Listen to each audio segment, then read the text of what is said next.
Highway कसा होतो दोन गाड्यांचा, त्या पद्धतीने हा एवढा मोठा रस्ता इकडे बनवण्यात येत आहे. पूर्णच्या पूर्ण जंगल इथे साफ केलेलं आहे. मोठी झाडांची तोड करून आपल्या ह्या वसुंधरेला पार जागेची आज ही अवस्था पाहत नाही.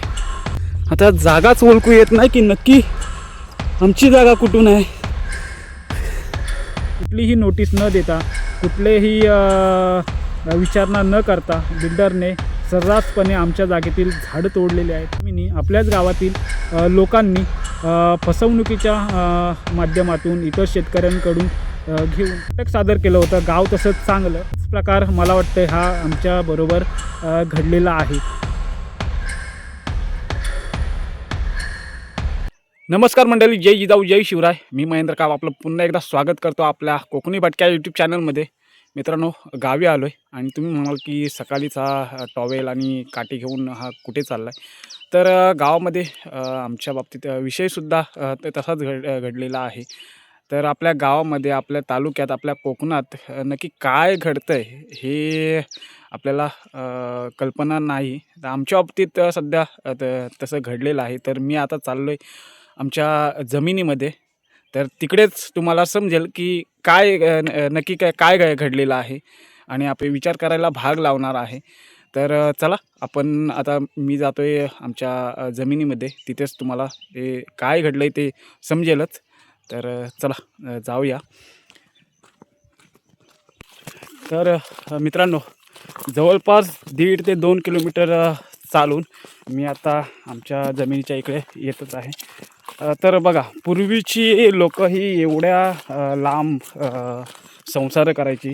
जवळपास मी लहान होतो तेव्हा मी आईबाबांच्या बरोबर सुद्धा आमच्या या जमिनीमध्ये नाचणी करायची. इकडे म्हणजे नाचणी असेल, भरपूर लोक तेव्हा या एवढ्या परिसरात, एवढ्या लांबच्या परिसरात जंगलात शेती करायची.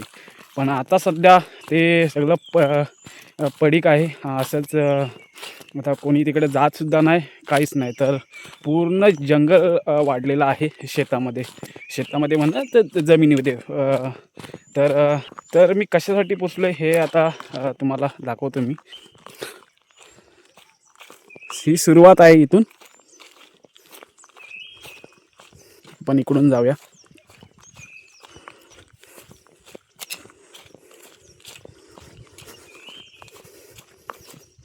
बघा, वरती हा पूर्ण जंगल आहे, जंगलाचा परिसर आहे.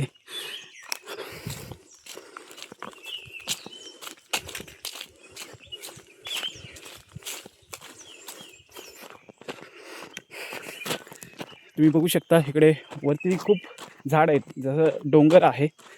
आणि इथून ही जरा सपाट जमीन आहे आणि त्यातूनच हा रस्ता पुढपर्यंत जात आहे.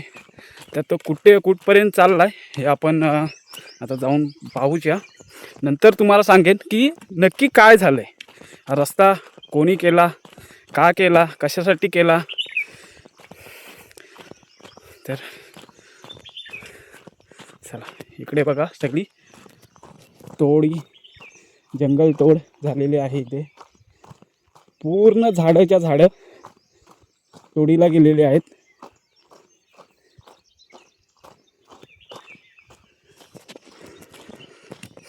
मी एकटाच आलोय आणि जवळपास हायवे कसा होतो दोन गाड्यांचा, त्या पद्धतीने हा एवढा मोठा रस्ता इकडे बनवण्यात येत आहे. झाडं बघा, पूर्णच्या पूर्ण जंगल इथे साफ केलेलं आहे.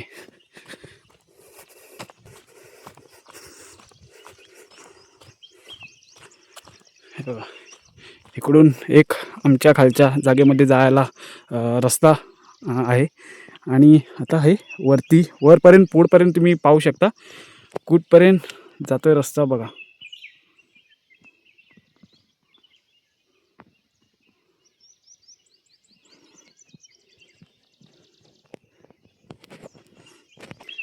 हा एवढा रस्ता, जवळपास 2 गाड्या जातील एवढा रस्ता सगळी झाडं तोडून बनवण्यात आलेला आहे. या जंगलामध्ये हा रस्ता कशासाठी, हा एक प्रश्न पडतो मंडळी. हा बघा, हा एक समोर एक मोठा रस्ता जातोय आणि या साईडला सुद्धा एक रस्ता बनवलेला आहे. इकडे जाऊन आधी बघूया हा रस्ता पुढपर्यंत जातोय की इथेच थांबलेला आहे.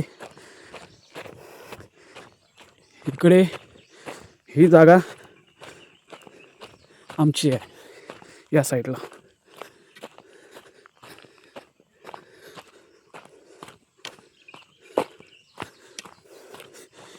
इथून जागा ही आमची लागते. हा रस्ता इथून वरती जातोय एक, आणि तिथून हा आतमध्ये रस्ता येतोय इकडे बनवलेला आहे. तर हा इथून हा कलम आहे, हे कलमाचं झाड आहे. आंबेसुद्धा लागलेले आहेत. हा कलमाचं झाड आहे आमच्या चुलत्यांचा. हे बघा इथे त्याला पूर्ण वाटलं, त्याला काय कवर केला होता अण्णांनी, चुलत्यांनी. त्याच्यानंतर हा रस्ता बनवून पूर्णपणे त्याची माती आणि झाड बघा किती मोठा तोडलेला आहे. किंदलीचा झाड आहे हा, त्याचा खोड बघा.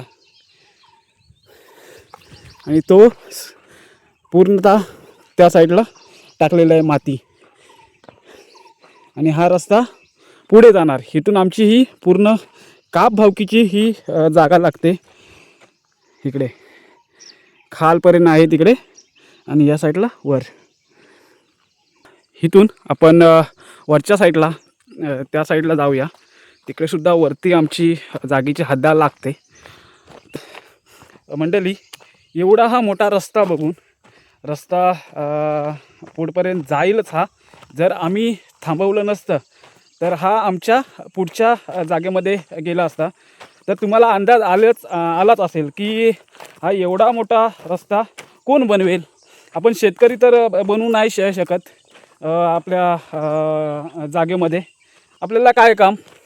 आपण आता मुंबईला गेलो, इकडे येत नाही, जात नाही, काहीच काम नसतं.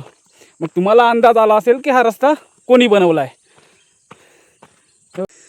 एवढी मोठी झाडांची तोड करून आपल्या ह्या वसुंधरेला पार यांनी खराब वाटतं हे बोलायला. कारण लहानपणापासून इथे फिरलेलो आहे, या जंगलामध्ये फिरलेलो आहे. काजू म्हणा, आंबे म्हणा, ह्या सगळ्या रानमेव्यासाठी इथे ह्या जागेमध्ये आम्ही फिरलेलो आहे. आणि या जागेची आज ही अवस्था पाहत नाही. कारण आम्ही बोलतो की झाडं लावा, झाडं जगवा, आपला परिसर हा झाडांनी फुलला पाहिजे. पण आताचं हे मागचं दृश्य बघून पूर्णच्या पूर्ण जंगल खाली झालेलं आहे. तुम्ही बघता आता वरपर्यंत रस्ता त्यांनी घेऊन गेलेला आहे. या जमिनीत लहानपणापासून आलेलं आहे, त्याच्यामुळे हे असं बघायला खूप वाईट वाटतं आहे. हे बघा, पूर्ण डोंगर आहे आणि रस्त्यासाठी हा पूर्ण डोंगर खोदलेला आहे. आणि त्यातून रस्ता पुढे जातोय.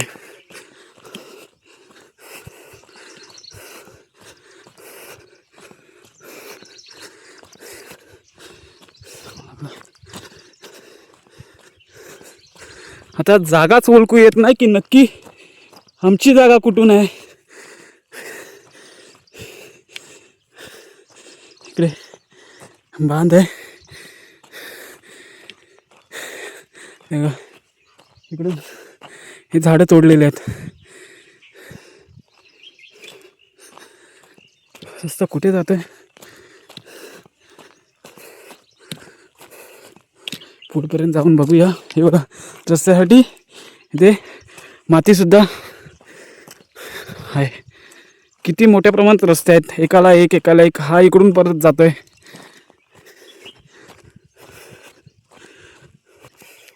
हे काम खूप आधीपासून चालू होता आणि आम्हाला त्याची भनकसुद्धा लागली नव्हती.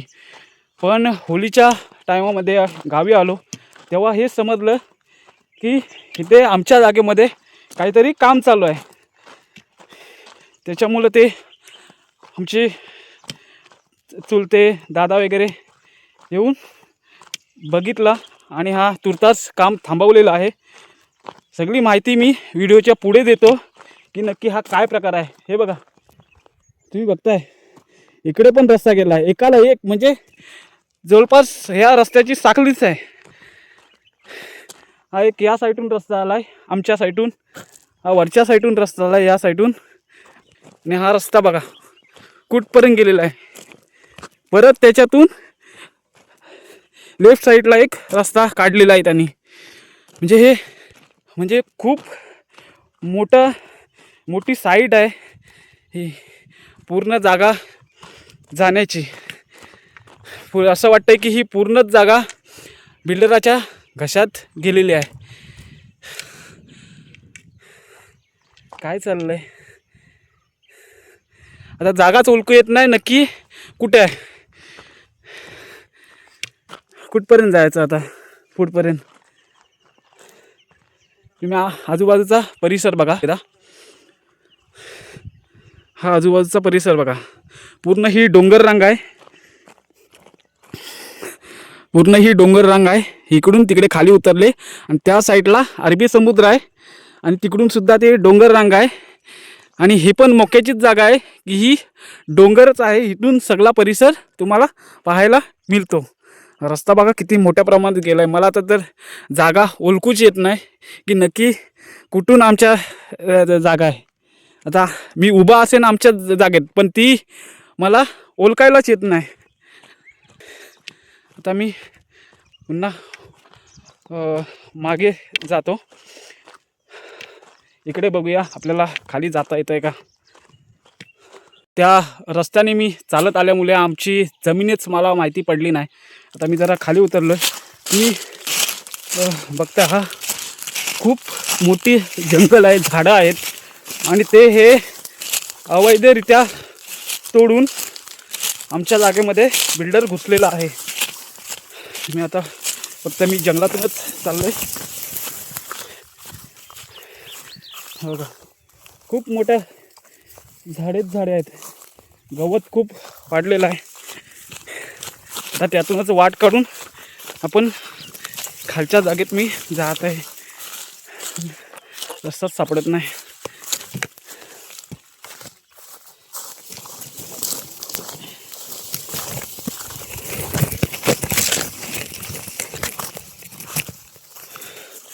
रस्ताच सापडत नाही, नक्की कुठून जावं.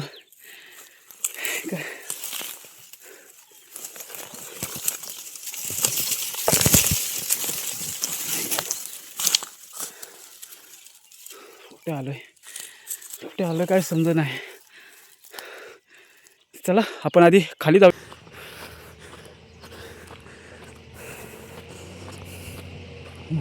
एक मातीचा ट्रक आलेला आहे इथून.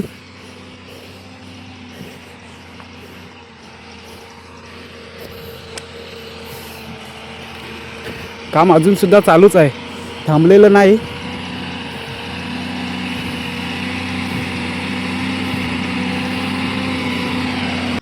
तर मंडळी, मी बऱ्याच महिन्यानंतर आमच्या या जागेमध्ये आलो. तसं तर माझ्या फेऱ्या होतातच, कारण या आमच्या जागेमध्ये आमची कलमं आहेत, काजूची झाडं आहेत, आंब्यांची झाडं आहेत. तर माझ्या फेऱ्या ह्या होतातच.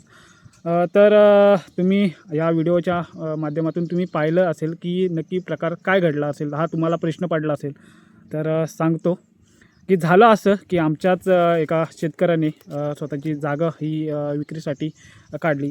कारण पैशाची खूप अडचण होती, त्या कारणाने त्यांनी स्वतःची जागा विकायला काढली. पण जागेचा व्यवहार झालेले नाहीत अजून. कागदोपत्री जागा बिल्डर आहे आमच्या इकडे, तर त्या बिल्डरच्या नावेसुद्धा झालेले नाहीत. कुठलाच व्यवहार कागदोपत्री झालेला नाहीत. फक्त थोडेसे पैसे हे टोकनच्या माध्यमातून दिलेले आहेत. पण कायदेशीर जे बाबी होतात कागदपत्रांच्या, त्या कुठल्याच बाबी झालेल्या नाहीत. तरीही या बिल्डरने काम चालू केलेलं आहे. काम चालू केलं ते केलं, पण जागा होती त्यांची दुसरीच आणि त्या बिल्डरने काम चालू केलं ह्या दुसऱ्याच्या शेतामध्ये म्हणजे जागेमध्ये, आणि ती जागा निघाली आमची. आणि जी जागा विकायची होती, जे जागेचा व्यवहार करायचा होता, ती जागासुद्धा आमच्याच बाजूला आहे. आणि आम्हाला कुठलीही नोटीस न देता, कुठलेही विचारणा न करता बिल्डरने सर्रासपणे आमच्या जागेतील झाडं तोडलेली आहेत, आमच्या जागेतून रस्ता नेलेला आहेत. तुम्ही या व्हिडिओच्या माध्यमातून बघितलं असेल, त्यांनी खोदकाम केलेलं आहे. इतर ठिकाणी माती आणून पूर्ण हायवेसारखा रस्ता बनवण्याचा प्रयत्नात तो आहे. तर मित्रांनो, हे असे प्रकार सध्या गावामध्ये चाललेले आहेत. पण मित्रांनो, एक प्रश्न पडतो की आपल्याला नक्की या जमिनी का विकायला लागतात? आपल्यावर कुठलं एवढं मोठं संकट येतं आहे, कशामुळे येतं आहे, आणि त्या जमिनी आपल्याला विकाव्या लागत आहेत. आपण थोड्याशा पैशासाठी इतर शहरांमध्ये रूम घेण्यासाठी आपण आपल्या आज्याने, आपल्या पंजानी, आपल्या आईवडिलांनी राखून ठेवलेल्या, आपल्यासाठी राखून ठेवलेल्या जमिनी विकायला आपल्याला आज भाग पडत आहेत. मित्रांनो, आजूबाजूच्या ह्या जमिनी आपल्याच गावातील लोकांनी फसवणुकीच्या माध्यमातून इतर शेतकऱ्यांकडून घेऊन त्या बिल्डरच्या घशामध्ये घातलेलं आहे. आज जवळपास आमच्या ग्रामपंचायतीच्या आवारात जवळपास 1600 एकरची जागा आहे. या 1600 एकरच्या जागेमधून जवळपास अर्धी एकर म्हणजे जवळपास 800 ते 900 एकर हे बिल्डरच्या घशातमध्ये गेलेलं आहे. तुम्हाला माहिती नसेल की आमच्या या गावाचं नाव जे पुढे भविष्यात सिडको जे डेव्हलपमेंट करणार आहे, त्या सिडकोच्या यादीमध्ये आमच्या गावातील पन्नेली गावाचं नावसुद्धा आलेलं आहे. बाजूलाच दिघी पोर्ट आहे. मला आमच्या गावाचं मी लोकेशन सांगतो. तुम्ही जर ड्रोनच्या माध्यमातून किंवा सॅटेलाईटच्या माध्यमातून जर पाहिलं तर आमचं गाव हा खूप मोक्याच्या ठिकाणी आहे. पश्चिमेकडे हे अरबी समुद्र आहे आणि त्याला लागून हा दिघी पोर्ट हा खूप मोठा प्रोजेक्ट हा अदानीचा आहे. आणि तुम्ही पूर्वेला पाहिलं तर संपूर्ण डोंगररांग, जी सह्याद्रीची डोंगररांग आहे, ती डोंगररांग आहे. आणि त्याच्या मधोमधला भाग हा आमच्या गावचा आहे. आणि आमचा गाव हा डोंगरावर आहे. आजूबाजूला कुठलीही सपाट जागा नाही, डोंगर आहेत. आणि जर तुम्ही एका डोंगरावर गेलात तर समोरचा दृश्य पाहून तुम्ही म्हणाल की मला इथंच घर बांधायचं आहे. एवढं चांगलं लोकेशन हे आमच्या गावचं आहे. आणि त्या लोकेशनला बघून हे बिल्डर लोक आमच्याकडे सध्या इन्व्हेस्ट करतात. पण पुढील भविष्यातील फायदे हा आपल्या शेतकऱ्यांना माहिती पडत नाहीत. आम्ही वारंवार लोकांना सांगत असतो की आपल्या जमिनी विकू नका, भविष्यात खूप मागणी आहे, आपल्या जमिनींचे भाव हे वाढणार आहेत. पण लोक काही ऐकत नाहीत. आम्ही याच 2 महिन्यापूर्वी कुणबी विवाह तलाचा युवा मेळावा होता. त्या युवा मेळाव्यात कुणबी विवाह तला कलामंचाने एक नाटक सादर केलं होतं, गाव तसंच चांगलं. त्या नाटकाची स्टोरी आपण पाहिली असेल की ह्याच रिलेटेड म्हणजे गावच्या ज्या जमिनी जातात त्याच रिलेटेड तो नाटक होता. आणि त्या नाटकामध्ये मी सुद्धा नाऱ्याचं काम केलं होतं, एका दलालाचं काम केलं होतं. आणि तोच प्रकार मला वाटतं हा आमच्याबरोबर घडलेला आहे. मला तर तो नाटकच डोळ्यासमोर आलं, कारण त्या नाटकामध्ये एका मोठ्या सरपंचाच्या म्हणा किंवा इतर जो मोठा माणूस असेल त्याच्या सांगण्यावरून मी गावातला दलाल असं ते पात्र होतं माझं. आणि एका गावातल्या गरीबाच्या म्हणजे म्हादूची शेती ही बलकावून घेऊन ती एका बिल्डराच्या हवाली केली. तोच प्रकार आज आमच्याबरोबर प्रत्यक्षात घडला आणि तो नाटक माझ्या डोळ्यासमोर उभं राहिलं. मित्रांनो, आपल्या गावात आपलेच गावातले लोक हे आपल्याच जमिनी विकतात. का करतात असं देव जाणो. थोड्याशा पैशासाठी हे सगळं चालू आहे. मित्रांनो, आम्ही सतर्क होतो, त्याच्यामुळं हे आम्हाला माहिती पडलं आणि आम्ही हे थांबवलं. आमचे सातबारे व्यवस्थित आहेत, आमच्या नावावर आहेत. आम्ही यांच्याविरुद्ध कायदेशीर कारवाई करून आमचं जे काही झालेलं नुकसान आहे ते आम्ही घेणारच. आम्हाला काही जागा विकायची नाही. आमच्या आजापंजांनी राखून ठेवलेल्या जागा, आमच्या आईबापांनी राखून ठेवलेल्या जागा आम्हालाच काय, आमच्या भावी पिढीलासुद्धा आम्ही विकून देणार नाही. तसे आम्ही व्यवस्था करणार आहोत. तर मित्रांनो, हे आमच्याबरोबर घडलं, पण हे तुमच्याबरोबर घडू नये यासाठी हा व्हिडिओ आहे. तुम्ही व्हिडिओ पहा, तुम्ही सतर्क राहा. तुम्ही आपले सातबारे असतील ते तहसील कार्यालयामध्ये जाऊन दर 3-3 महिन्यांनी म्हणा किंवा 1 महिन्या म्हणा किंवा 6 महिन्याने हे चेक करून घ्या. कोणाची फसगत होऊ नये हाच या व्हिडिओच्या माध्यमातून मला सांगायचं आहे. तर मित्रांनो, आमच्याबरोबर झालं हे तुमच्याबरोबर होऊ नये त्यासाठी तुम्ही सतर्क राहा. आपला तर मी ही व्हिडिओ इथंच थांबवतो आहे. आम्ही यांच्याविरुद्ध कायदेशीर कारवाई करणारच. पुढे काय होईल ते मी सांगण्याचा प्रयत्न करेन. पण तुम्हीसुद्धा जमिनी विकू नका मित्रांनो. भविष्यात आपल्या विभागाला खूप मोठी मागणी आहे या जमिनींची. त्याच्यामुळे हे बिल्डर लोक आपल्या जमिनी खूप कवडीमोल भावामध्ये आपल्याकडून घेत आहेत. उद्या दिघी पोर्ट जर डेव्हलप झाला तर इथल्या जागांचा भाव खूप मोठ्या प्रमाणात वाढणार आहे. कारण मोठ्या कंपन्यांना आपल्या जागा ह्या गोडाऊनसाठी लागतात, तर त्या भाडेतत्वावर सुद्धा आपल्याला देता येतील. दिघी पोर्टमुळे दिघीचा गावसुद्धा गावातल्या जमिनीसुद्धा गेलेल्या आहेत, लोकांना माहिती नाही. तर असे प्रकार घडू नये. आपण आपल्या जमिनी कृपया विकू नका, थोड्याशा पैशासाठी विकू नका.